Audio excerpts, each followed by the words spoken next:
o Dr. Diego Tavares já está aqui conosco, pronto para falar sobre transtorno obsessivo compulsivo, conhecido como TOC. Muita gente tem e não sabe como diagnosticar, como tratar, como prevenir, como cuidar. E o Diego está aqui para tirar todas as nossas dúvidas sobre esse assunto. Seja bem-vindo, doutor. Obrigado pelo convite. Antes de mais nada, vamos explicar para quem está em casa o que é o TOC. O que é? Bom, o TOC é uma doença psiquiátrica, assim como a depressão, a esquizofrenia. Ela é bem menos comum do que a depressão. Por exemplo, a depressão tem uma prevalência de 20% na população, o TOC só 2,5%, então é bem menos comum, mas é uma doença psiquiátrica. Então é uma doença que acontece no cérebro, mas é uma doença que se diferencia das doenças neurológicas porque não causa lesão propriamente dita. O indivíduo não vai morrer por conta da doença psiquiátrica, por conta de uma lesão da doença psiquiátrica, mas ela altera o cérebro e ele decorre de uma forma como o cérebro está funcionando que é diferente da forma normal. E o TOC compromete e muito a vida de quem sofre desse transtorno. As doenças psiquiátricas elas vão interferir na forma como o indivíduo vive, atrapalhando todas as partes da vida da pessoa. Então, desde a vida social até a vida de relação, o trabalho e tudo mais. Quem tem TOC tem compulsões. E essas compulsões, elas existem porque a pessoa pensa que se ela não fizer algo, algo vai acontecer? É mais ou menos isso? Isso. Normalmente, a pessoa com TOC tem um pensamento ou ela tem uma imagem dentro da cabeça e depois dessa imagem o indivíduo começa a ter que executar um determinado ritual, ou seja, que pode ser alguma coisa que ele faz em casa, algum movimento físico ou mesmo um ritual mental, algo que ele precisa pensar em seguida para aliviar aquele primeiro pensamento.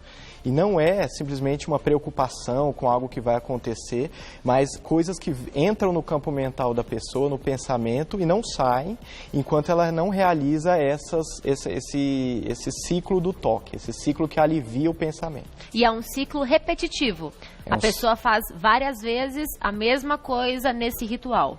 Isso. Existe uma alteração nessa parte da frente do cérebro, que é a parte frontal da cabeça, na qual ocorrem alguns pensamentos intrusivos, então contra a vontade da pessoa, e na parte do gânglio da base, que é a base do cérebro, que controla os movimentos, a segunda parte é ativada para que o indivíduo realize um ritual, ou seja, ele faça algum movimento que alivia. O TOC mais clássico que a gente conhece é o TOC de lavagem.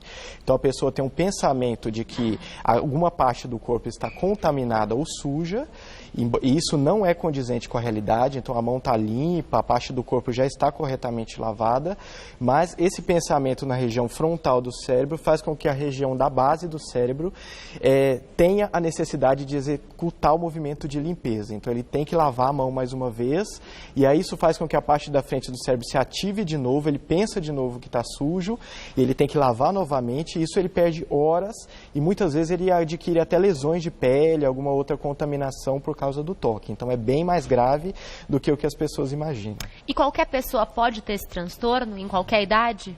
Isso. Normalmente nos homens ele começa até os 15 anos e nas mulheres ele começa até os 30 anos. Normalmente existe um componente genético, que é em torno de 65%. Então, se a pessoa tem um pai e uma mãe com TOC, existe um risco de 65% dos filhos também terem essa doença cerebral. E ela vai se desenvolver conforme o ambiente predispõe. Então, se a criança passa por algum estressor de vida, passa por uma situação onde ela passa por um problema de vida, uma situação mais aversiva, um conflito, pode fazer com que o cérebro se altere e a doença apareça. E como diferenciar um TOC de uma mania? Ou então uma pessoa perfeccionista que também tem rituais? Como diferenciar isso do transtorno? O perfeccionismo, ele decorre de uma necessidade da pessoa de manter as coisas em ordem ou numa certa simetria, numa certa ordenação. Não necessariamente a pessoa que tem esse perfeccionismo tem um pensamento intrusivo. Normalmente a pessoa com TOC, ela sente ou ela vê as mãos sujas, por exemplo. E aí ela tem que lavar a mão para sentir que aquilo foi limpo. A pessoa perfeccionista, não, ela tem uma necessidade de organização, uma necessidade de que as coisas fiquem organizadas. A pessoa com toque, ela chega num determinado ambiente e ela necessita que as coisas das mesmas cores estejam próximas. Se ela não fizer aquilo, ela sente que algo ruim pode acontecer. Por exemplo, uma doença grave ou um acidente pode acontecer se aquela organização que a cabeça dela exigiu não for satisfeita. E a pessoa, ela tem consciência de que o que ela está fazendo talvez não faça sentido, ou ela não tem consciência? Na maior parte dos toques, sim, que é aquele toque que a gente chama de toque com crítica ou com insight. E por isso que causa um sofrimento e uma ansiedade depois. Porque é absurdo para a própria pessoa ter que executar aquilo, porque ela sabe que é irracional. Ela sabe que aquilo não condiz, ela pode deixar de fazer aquilo, mas o corpo dela, o cérebro dela exige que ela faça. Então ela fica nessa prisão mental. Tem alguns graus de toque que são mais graves, em que a pessoa perde a crítica. Então ela chega no ambiente e começa a arrumar as coisas e não incomoda, e ela não se sente incomodada com aquilo. Ela já começa a sentir que é necessário ela fazer aquilo e que aquilo deve ser feito. Ela não tem essa crítica de que não, isso é irracional, isso não faz sentido. E em alguns casos a pessoa tem algum tipo de toque em que ela tem ela fica psicótica, ela tem como se fosse um delírio de que realmente a mão está contaminada. E ela não tem essa crítica, nossa, realmente não está contaminado, mas eu preciso lavar. Então ela sente que a mão está contaminada, ela vê que a mão está suja, as pessoas que estão em volta não veem a sujeira, e ela fala, tem sujeira aqui, tem uma contaminação aqui, tem uma energia aqui na minha mão, que eu consigo ver e por isso eu estou lavando. São casos muito mais graves de toque e que o cérebro, ele distorce a realidade. Então ele vê uma realidade distorcida, ele vê contaminação, às vezes ele vê até animais, ele vê vermes na mão, e aí é um caso bem mais grave, mas é a minoria dos toques esse caso. E o toque pode levar a pessoa a ter outras doenças? Ele pode estar associado a outras síndromes?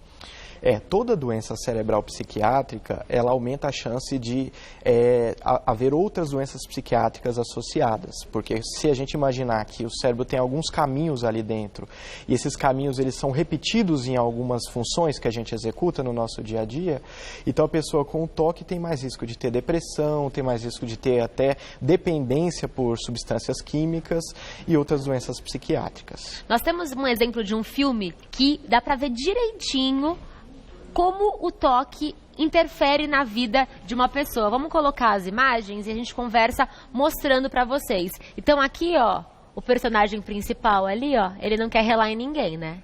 Então tem isso também de ele não poder se sujar, não poder se contaminar, não poder pisar em linhas. Olha o ritual para calçar o sapato. Então o dia dele é repleto de diversos rituais. Olha isso. Olha o trabalho para fazer uma mala. É possível, então, que uma pessoa tenha vários toques associados? Normalmente, sim. Normalmente, existem várias classes, né, de pensamentos obsessivos. Então, o indivíduo pode ter pensamentos de sujeira e depois ele vai lavar para que aquela sujeira desapareça.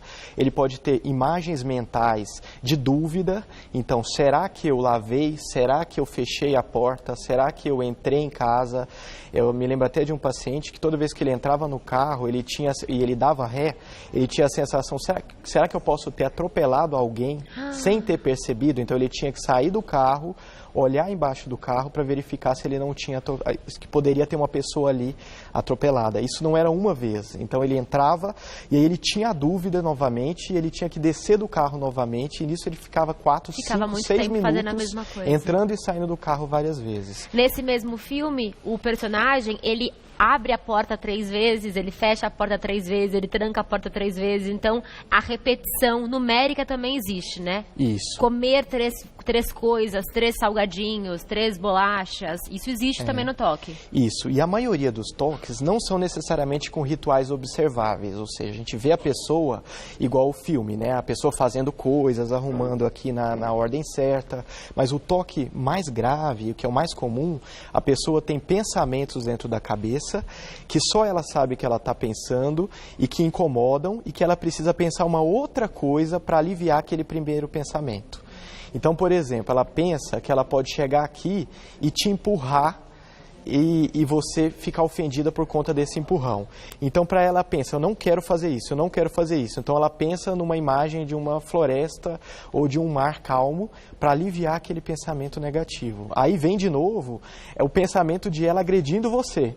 E aí ela pensa de novo aquela imagem positiva, porque aquela imagem com o sol, com a praia, não vai atrapalhar. E a pessoa fica dentro dela, sozinha, encarcerada nesses pensamentos o tempo todo. E é muito sofrido isso. Nós temos mais um documentário, a imagem de um documentário, que vai ilustrar um pouquinho mais o que é esse transtorno. Vamos colocar então, e aí a gente conversa sobre o que é que está acontecendo. Nesse caso, ele pisca 3 vezes. Eu assisti um pedaço do documentário, ó, a porta, que eu havia dito, ó, ele abre a porta e fecha a porta.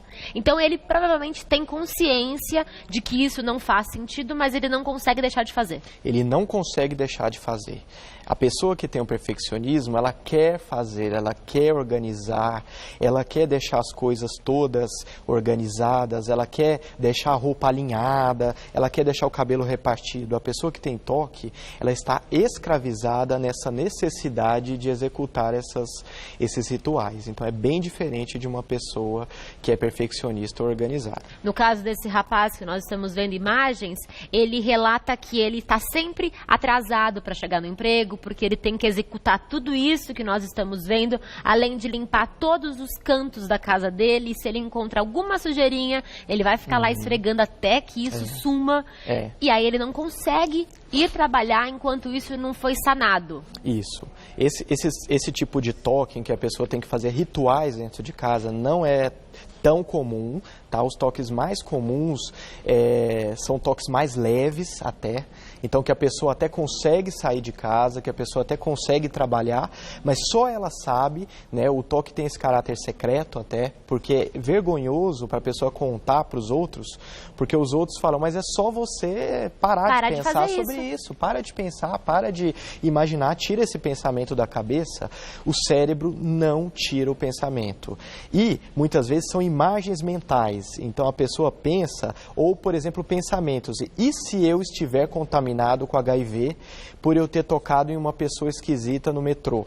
E aquele pensamento vem várias vezes durante o dia e a pessoa não consegue se livrar do pensamento enquanto ela não faz um exame e o exame vem negativo, ela sabe, eu não estou com HIV. Mas até lá ela passa o dia inteiro pensando nessa dúvida de poder ter se contaminado. É uma obsessão que toma conta da vida, né? Porque fica difícil fazer qualquer outra coisa, porque você só consegue pensar no que você está sofrendo, entre aspas, né? Porque, na verdade, provavelmente você não está sofrendo nada. E tem um toque muito interessante, mas causa muito sofrimento, que é o toque de escrupulosidade.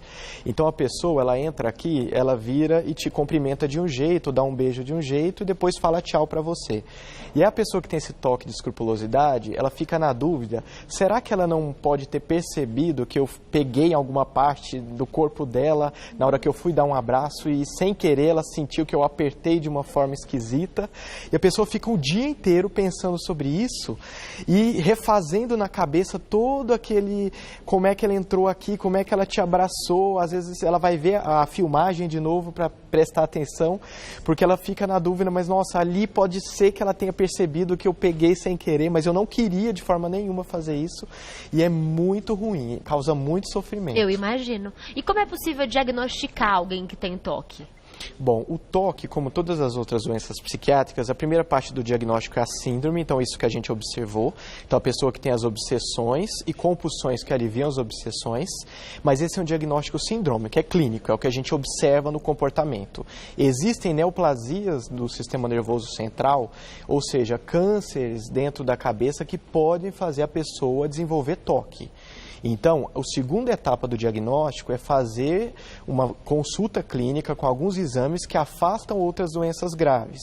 Por quê? Porque algumas alterações, por exemplo, um sangramento dentro da cabeça, um tumor dentro de algumas regiões dentro do cérebro, podem simular a mesma doença psiquiátrica. Porque a doença psiquiátrica ela é uma doença química, ela é uma doença primária por uma alteração no funcionamento do cérebro e não por uma outra doença neurológica ou uma outra doença neoplásica. básica, um câncer, por exemplo. Então, o segundo momento é sempre descartar uma outra doença que pode estar provocando esses sintomas. Porque se for essa outra doença, se a gente falar, não, ele está parecendo que tem toque, vamos tratar como toque, fazer terapia, dar medicamento psiquiátrico, mas a doença pode avançar e o indivíduo pode ir à morte. Quando, na verdade, o toque primário, a doença toque de verdade, ela não causa morte, mas ela causa essas alterações químicas e que precisam ser corrigidas com alguns medicamentos e psicoterapia. Nós temos depoimento da Luciana Vendramini, a atriz, que já foi modelo. Ela descobriu que ela sofre de toque aos 24 anos de idade. Ela passou 3 anos sem conseguir sair de casa e ela gravou um depoimento pra gente. Vamos escutar? Falar de toque, falar de depressão, bipolaridade, síndrome do pânico é super importante hoje e sempre será, porque são doenças invisíveis, doenças que a gente não vê e que muitas vezes as pessoas sofrem caladas, sabendo que tem muita coisa a ser feita, tratamentos, cura, remédios. Então, acho super importante que a pessoa não tenha vergonha, não tenha medo. Às vezes, pessoas que não conhecem a psiquiatria, a psicanálise, a psicologia, costumam julgar, chamar de loucura, chamar de frescura, de que tem mais coisas importantes na vida para fazer. Isso é comum das pessoas que têm algum desses problemas sofrerem. Então, eu acho que vocês não devem desistir nunca de um tratamento, procurar. Às vezes não um médico, mas 2, 3. Às vezes não é naquele primeiro que a gente foi que vai conseguir diagnosticar o problema que a gente tem.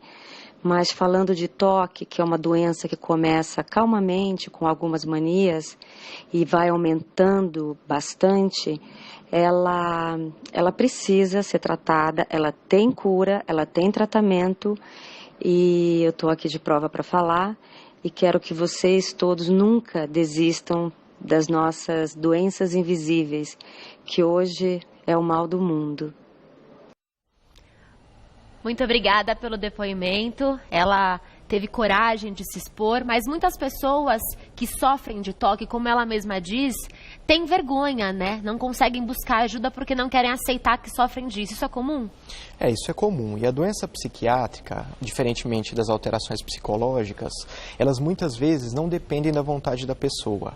Por quê? Um pensamento intrusivo ou humor depressivo é uma alteração cerebral que provoca aquela predisposição para a pessoa se comportar daquela forma, mas não é passível simplesmente de mudança. Muda o pensamento, tira essa dúvida dentro da cabeça, simplesmente não vai checar se a janela está fechada, porque é um impulso mais forte. Quando a pessoa consegue tirar o pensamento e mudar a forma de pensar, provavelmente não é uma doença psiquiátrica ou não é uma doença psiquiátrica grave, porque a doença psiquiátrica é cerebral e uma alteração química que induz a pessoa e promove essa necessidade. Por isso que é compulsão, é uma medida compulsória, né? É imposta. A compulsão, a pessoa não tem saída, ela tem que fazer. A Luciana Vendramini, ela conseguiu se tratar, buscar ajuda e hoje ela está bem. Então, há tratamento para o toque? Sim, o tratamento é com alguns medicamentos que mexem em umas vias serotoninérgicas, principalmente, ou seja, vias de serotonina, desligando algumas regiões que estão ativadas e promovendo esse circuito cerebral de que liga e tem que fazer, pensa e tem que fazer. E também a psicoterapia ela vai ser importante na hora que a pessoa já aliviar alguns sintomas com medicamento, principalmente a terapia comportamental, onde o medicamento já diminui esses pensamentos automáticos e a terapia é para controlar as compulsões. Então, quando a pessoa está menos ativada no toque, a terapia vai fazer com que a pessoa não execute o toque. Ela vai segurar essa vontade de executar o ritual e aí ela vai ver que a ansiedade vai abaixar e que ela consegue enfrentar esse exercício mental que o cérebro está produzindo, sem ficar escravo do toque. Agora, quem está em casa e se reconheceu nesses sintomas, quando saber que é hora de procurar um médico? Qual que é o momento crucial que você percebe, não, agora eu preciso de ajuda? Isso é até interessante, porque um estudo mostrou que todas as pessoas podem ter em algum momento da vida algum pensamento obsessivo, ou seja, um pensamento que incomoda, por exemplo, pensar no pai dentro de um caixão, ou pensar na possibilidade de, sem querer, se jogar de uma ponte. Então, esse tipo de pensamento intrusivo que incomoda pode acontecer em qualquer pessoa, né? E se eu fizer isso? E se eu sem querer, pegar uma faca e me furar? A pessoa pode ter, inclusive grávidas, gestantes que acabaram de dar à luz, podem ter pensamentos obsessivos com o bebê. De sem querer pegar o bebê cair do colo e machucar o bebê sem querer. Esse pensamento é um pensamento obsessivo, mas não é toque. É um pensamento obsessivo que é comum porque na época quando o bebê nasce, a mulher ela tem algumas alterações químicas que predispõem esse medo maior. Nós, quando temos coisas que vamos fazer, por exemplo, se você está com um cheque que você precisa levar para alguém, então naquele momento você sai de casa, nossa, será que eu peguei mesmo? Então você vai checar se o cheque está com você, se aquele objeto que você deveria levar está ali. Você põe a mão no bolso para saber se você realmente levou. Isso não é toque, isso é simplesmente o cérebro checando se você realmente fez aquela ação que você deveria fazer. O toque, a pessoa começa a ter esses pensamentos o dia inteiro e ela começa a ter prejuízo no seu dia a dia, nas suas profissões, nos seus relacionamentos. E ela deixa de fazer coisas, começa a tomar banhos muito mais repetitivos porque ela tem que se lavar porque acha que está contaminada, por exemplo, e vários outros tipos de toque. Por muito tempo achei que eu tinha toque, mas hoje diminuiu o que eu sentia, então eu acredito que o que eu tinha não era toque, mas é justamente essa a minha pergunta. Eu somo placas de carro, então eu transformo as placas em um único algarismo e eu alio a isso uma resposta positiva ou uma resposta negativa. Então, se dá ímpar, é algo positivo, se dá par, é algo negativo. E não importa a pergunta, se vai chover, qualquer coisa, e eu fico nesse ritual. Isso tomou parte da minha adolescência, eu andava de carro, eu procurava placas, e isso fazia parte mesmo do meu dia a dia. Hoje não faz tanto, mas pelo menos algumas vezes por dia eu somo placas. Isso pode ser só uma mania? Na infância é mais comum a presença de rituais. Então as crianças começarem a brincar de não pisar na linha, ou então contar quantos azulejos tem no banheiro, ou fazer essas brincadeiras, né? Vamos somar e vamos ver se dá par ou ímpar. Agora, quando você associa a soma, se der ímpar pode acontecer algo negativo, ou se der par pode acontecer algo positivo, isso pode ser um grau leve de toque. Porque assim, ter sintomatologia obsessiva, compulsiva, ou seja, pensamentos negativos de dúvida, ou então brincar com o mágico, né? Porque quando você faz assim a soma e dá ímpar, e você imagina que pode acontecer algo negativo, na psiquiatria a gente chama isso de um pensamento mágico. Porque o que é um pensamento mágico? É um pensamento que não é condizente com a realidade, não é racional, mas quando existe a repetição, é porque a pessoa sente essa necessidade de fazer a obsessão e obedecer à compulsão.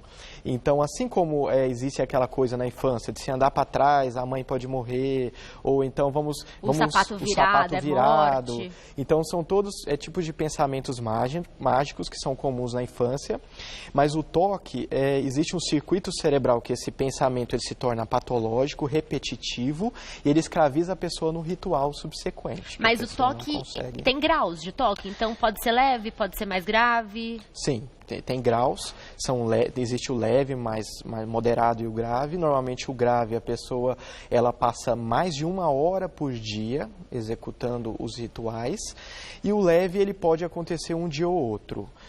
Mas necessariamente a pessoa tem essa cadeia que ela precisa fazer, tem a obsessão, o pensamento intrusivo, ou seja, o pensamento que vem contra a sua vontade, e a compulsão para aliviar. E aí a pessoa, ela tem que fazer mesmo sendo irracional.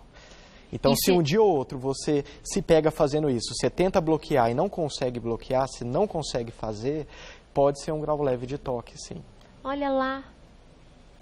Poxa vida, eu sempre pensei nisso, mas como suavizou com o passar dos anos, eu achei que era uma bobagem. Mas se eu não cuidar, isso pode aumentar? Se eu não buscar ajuda, se eu não me tratar, eu posso ter um toque mais forte? Normalmente, quando a doença é mais grave, ela é implacável. Então, ela vem e vai ficando mais grave a ponto da pessoa ficar incapacitada, muitas vezes. Como você consegue manejar, normalmente esse tipo de toque mais leve não precisa, por exemplo, de um tratamento medicamentoso, na maior parte das vezes. Se ele ficasse, por exemplo, mais grave e começasse a te incomodar e atrapalhar o seu dia a dia, provavelmente ele ia responder mais a uma psicoterapia sem a necessidade de medicamento, por exemplo. E em crianças? Você disse que há crianças que têm esse comportamento e para elas também é necessário tratamento ou às vezes com o passar dos anos isso some sozinho? Normalmente nos meninos pode começar dos 5 aos 15 anos e nas meninas começa dos 20 aos 30 anos. Então, normalmente toque na infância é mais comum nos meninos. Normalmente toma muita parte do dia, não é só uma brincadeira, então a criança começa a ter que fazer aquilo e o pai tenta puxar, o pai tenta levar para a escola, não, eu preciso voltar para fazer, e fica executando aquilo várias vezes. E se o pai não deixa a criança fazer, ela vai ficando ansiosa e vai ficando com medo, porque no pensamento da criança vai acontecer algo negativo. Então, se no adulto existe uma capacidade maior do que a gente chama de racionalização, que é a pessoa enfrentar e saber que não vai acontecer algo ruim, na criança isso é mais grave, porque ela não tem essa capacidade cerebral de falar, não vai acontecer nada, vai ficar tudo bem. Então, por isso que o toque na criança é um pouco mais, pode ser causar um pouco mais de sofrimento. Porque por isso é importante que os pais fiquem sim atentos. Devem ficar atentos. Doutor, muito obrigada pela sua participação, foi muito esclarecedor conversar sobre toque. E você em casa que sente que esses sintomas fazem parte da sua vida, não hesite em procurar ajuda, não tem motivo nenhum para se envergonhar. Isso é realmente uma síndrome, é um problema e se você for ajudado, se você for medicado, a chance de você voltar a ter uma vida boa e saudável é muito grande. Então não tenha vergonha não, procure ajuda. Doutor, muito obrigada, doutor Diego Tavares. O Facebook dele é Dr. Diego Tavares. O Instagram é @psiquiatra Diego Tavares. Obrigada, doutor. Volte sempre aqui no Você é Bonita. Obrigado.